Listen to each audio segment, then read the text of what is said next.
माँ तू सबसे प्यारी है, माँ तू जग में न्यारी है। माँ तू सबसे प्यारी है, माँ तू जग में न्यारी है।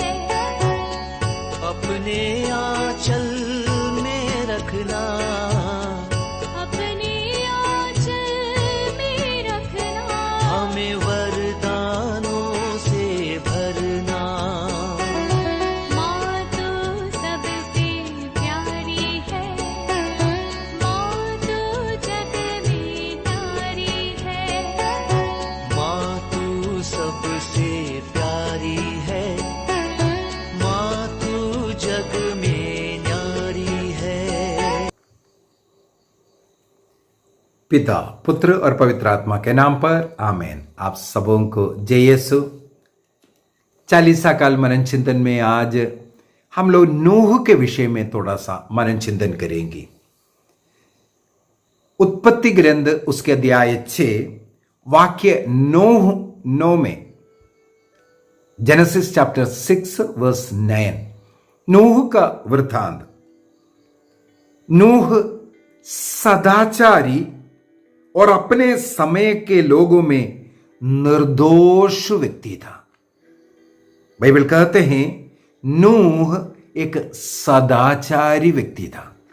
उनका आचरण अच्छा था, सत्य के अनुसार जीवन जीता था, पवित्रता का जीवन जीने वाला सदाचारी उन्हें कहते हैं।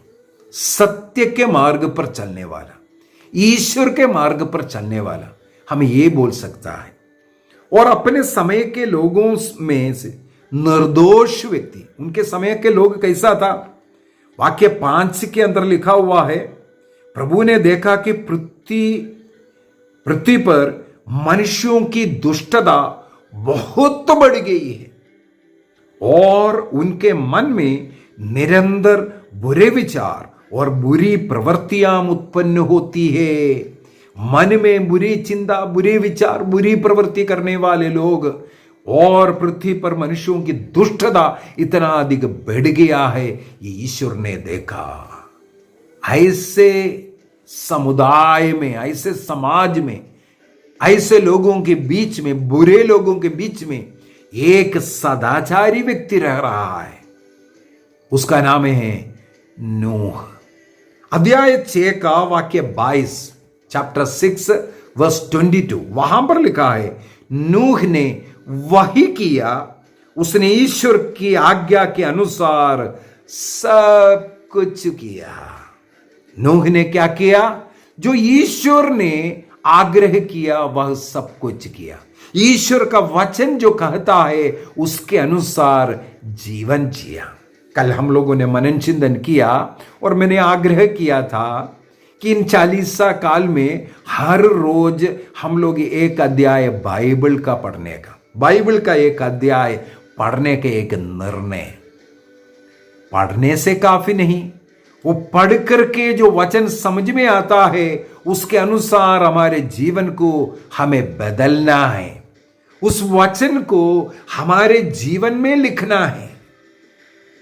लिखित बाइबल और हमारा जीवन एक बाइबल बनाना है। वो लिखित बाइबल को पढ़कर हमारे जीवन में उसको लिखना है।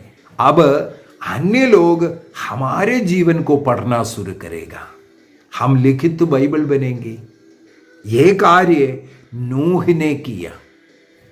चैप्टर 7 वर्स 5 में, अध्याय 7 वाक्य 5 में, वहां पर लिखा, नूह ने वह सब किया जिसका आदेश प्रभु ने दिया था। प्रभु ने जो आदेश इन बाइबल के अनुसार जो जो वचन दिया है, जो मार्ग बता कर दिया है, उसके अनुसार चलने वाला, वो बातों को मान करके जीने वाला व्यक्ति बन गया नूह। इसके लिए प्रभु ने उनको पुरस्कार के रूप में क्या दिया? जब 40 दिन और 40 रात इस पृथ्वी पर बारिश होने लगा, देखो फिर से 40 नंबर आया।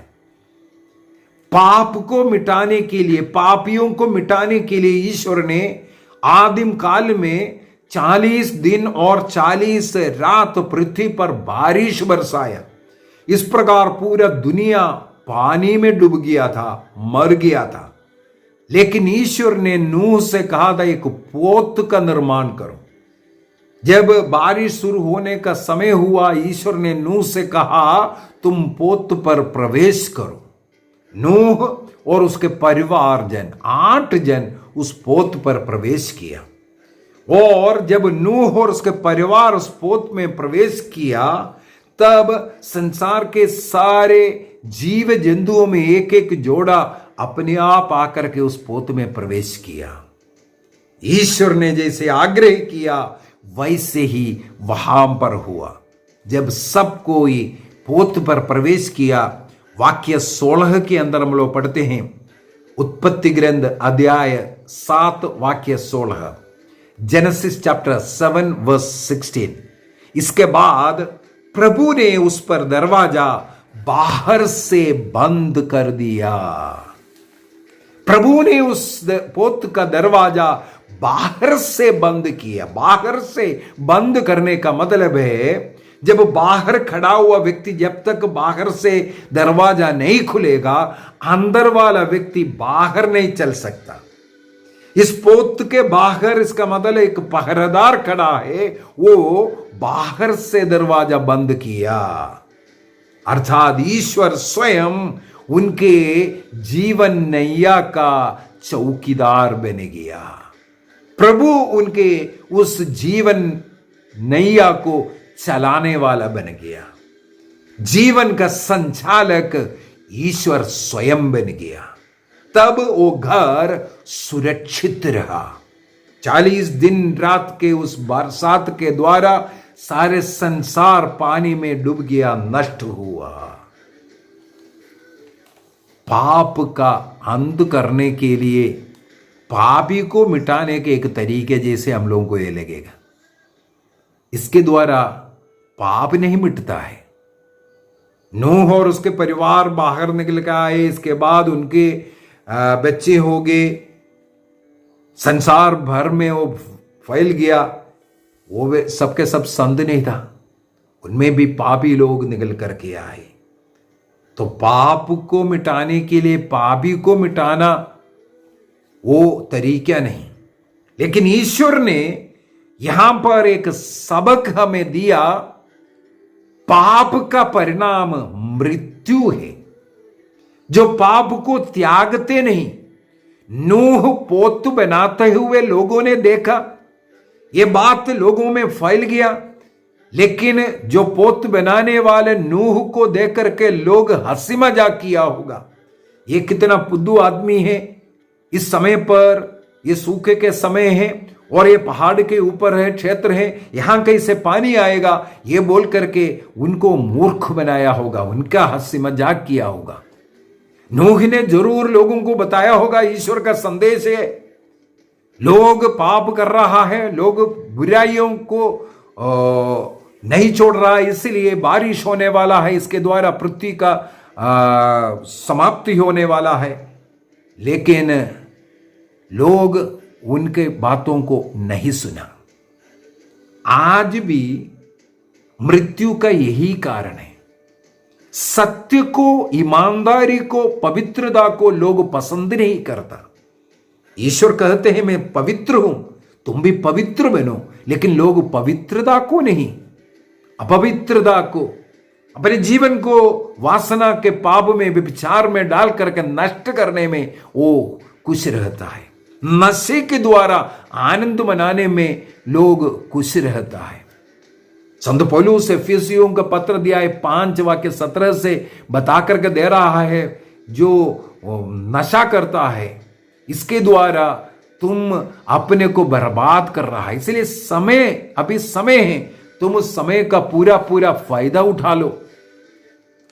और नशा करते हुए नहीं, बल्कि पवित्र आत्मा से भर करके, पवित्र आत्मा का वो नशा तुम्हारे अंदर हो, पवित्र आत्मा में रहकर प्रभु की स्तुतिगान करते हुए, स्तोत्र गीत गाते हुए, एक दूसरे के साथ मेल मिलाप में रहते हुए, अच्छे जीवन जीते हुए आनंद मनाना है।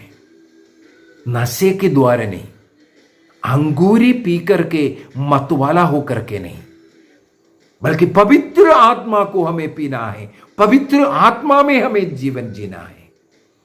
हमें होश में आने की जरूरत है। नूह के समय के लोग, ये चिन्ह उनके सामने था।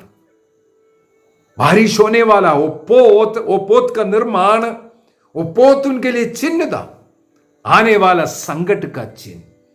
कई बीमारियां, कई विपत्तियां, कई असफलताएं हमारे जीवन में भी कई चिन्ह लेके आता है, लेकिन कई लोग उसको सीख के रूप में नहीं लेते, उससे बाहर निकलने का कोशिश करते।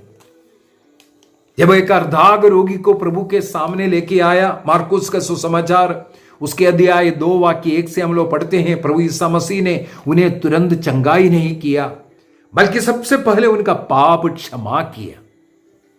इसका मतलब है एक मनुष्य को सबसे पहले आत्मिक चंगाई की जरूरत है, एक मानसिक चंगाई की जरूरत है, इसके बाद शारीरिक चंगाई। मनुष्य की आत्मा नष्ट है, मन में बुरी बुरी प्रवृत्तियां, बुरी बुरी चिंताएं, अविश्वास, अंधविश्वास, इससे हमें बाहर निकलने के बाद हमें शारीरिक चंगाई की ओर बढ़ना है। तो प्रभु हमें यह सीख देता है, पाप हमें मृत्यु की ओर लेकर के जाता है। यह 40 काल प्रभु हमारे सामने रखा है, जैसे वो पोत को देकर लोग अपने को संभाल सकता था। पोत उनके सामने एक चिन्ह बनकर के बैठा हुआ था, अपने को सुधारने का एक अवसर था। वो पोत का निर्माण समय, वो काल लोग अपने को सुधार सकता था। अब 40 काल कलीसिया हर वर्ष हमारे सामने देता है, तुम अपने को सुधार दो। जो व्यक्ति प्रभु के नियम के अनुसार जीवन जिएगा, प्रार्थना भक्ति का जीवन जिएगा, हर रोज मिस्सा बलिदान में भाग लेंगे, परम प्रसाद को ग्रहण करेंगे, प्रभु का वादा है वो कभी मरेंगे नहीं, उन्हें स्वर्ग राज्य मिलेगा। हमें यह विश्वास करना है, हर रोज परम प्रसाद को ग्रहण करना है, हमें पाप से दूर रहना है। उसकी कमाई हमें नहीं चाहिए। पाप की कमाई कुछ समय के लिए हमें आनंद जरूर देगा, लेकिन वो सांप बन करके हमें फिर डसेगा। हमारी मृत्यु का कारण वो पाप का कमाई हो सकता है। ये 40 काल में ऐसा हमें निर्णय करना है, हमें प्रभु पर भरोसा करना है। जैसे नूह पूर्ण रूप से प्रभु पर आश्रित रहा, प्रभु पर भरोसा किया, प्रभु के इशारे पर चला। जब प्रभु के इशारे पर वो चलने लगे, उनकी पत्नी उनके पीछे पीछे चले, उनके बेटे उनके पीछे पीछे चले, उनके बहुएं उनके पीछे पीछे चले, सबके सब सुरक्षित पोत में प्रवेश किया, क्योंकि नूह सदाचारी व्यक्ति था। हमें भी एक नूह बनने की जरूरत है। जब नूह सदाचारी बना, उनके पूरे परिवार घर में सुरक्षित रहा, क्योंकि उस घर के चारों तरफ प्रभु का सेना था। जकरिया का ग्रंथ उसके अध्याय 2 वाक्य 9 में प्रभु कहता है, मैं स्वयं उनके बीच में रहूंगा। स्वयं प्रभु हमारे बीच में रहेगा और आग का दीवार बनकर हमें सुरक्षित रखेगा। स्तोत्र ग्रंथ 125 वाक्य 1 और 2 के अंदर, जैसे यरूशलेम पर्वतों से घिरे रहता है, उसी प्रकार ईश्वर अपने लोगों के चारों तरफ घेरे रहता है। हमें यह विश्वास करना है। नूह का जीवन, नूह का उदाहरण हमें बताता है। 40 दिन, ये 40 दिन हम लोगों को मिला है इस प्रकार नूह के समान एक जीवन जीने के लिए, हमें पश्चाताप करने के लिए, पाप स्वीकार करते हुए पापों को छोड़कर प्रभु में वापस आने का समय। निर्णय कीजिए, आंखों को बंद कीजिए, प्रभु को धन्यवाद दीजिए।